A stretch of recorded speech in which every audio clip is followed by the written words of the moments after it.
Prieš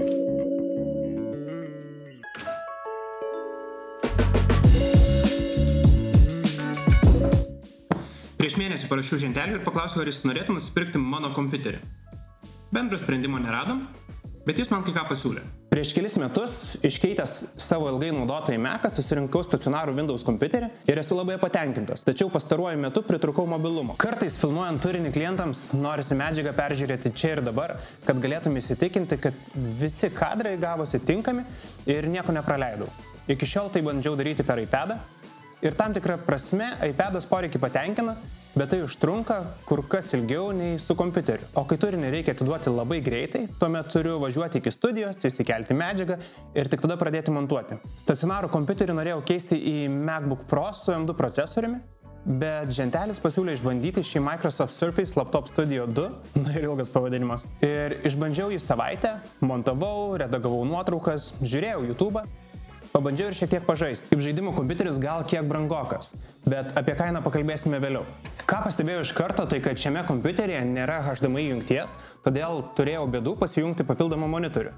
Todėl jei ateityje galvotumėte apie šį įrenginį, būkite tikri, kad jūsų monitorius turi USB-C jungtį, kitu atveju teks naudoti papildomus priedus, kurie turėtų HDMI. Kalbant apie jungtis, Microsoft Surface Studio 2 kompiuteryje rasite tik tais vieną USB jungtį, dvi USB-C jungtis, 3,5 jack ausinių jungtį bei microSD kortelių skaitytuvą.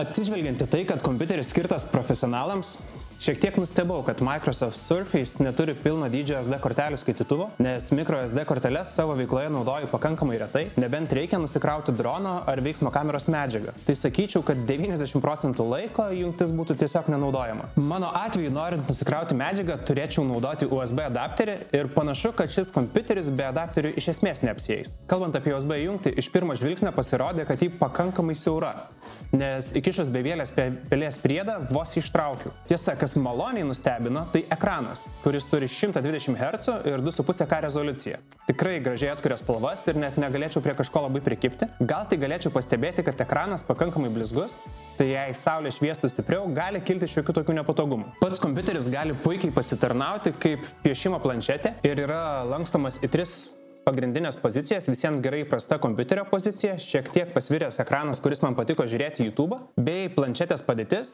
kuri iliustratoriams turėtų labai patikti piešiant. Ekranas puikiai reaguoja į prisilietimus, tačiau, kad šį beveik 2 kg sveriantį kompiuterį naudočiau vietoje tableto, abejoju. Microsoft teigia, kad kompiuterio baterija turėtų išlaikyti nuo 16 iki 19 valandų. Savo naudojimo periodu tokių skaičių išgauti nepavyko. Naršant internete, naudojantis Word'iniais ar Excel'iniais dokumentais, kompiuteris išlaikė apie 9 valandas, o žiūrint YouTube'ą, montuojant video bei dirbant su nuotraukų redagavimu, kompiuteris atlaikė 3 valandas ir 20 minučių. Renderinimas labai ėda bateriją. Pats dizainas primena Apple kompiuterius, tik yra gerokai storesnis, nes apačioje yra palikta oro ventiliacija, kas leidžia kompiuteriui veikti pakankamai tyliai. Tiesa, susidūrus su didesnėm apkrovom, kompiuteris pakankamai greitai pradėjo kaisti.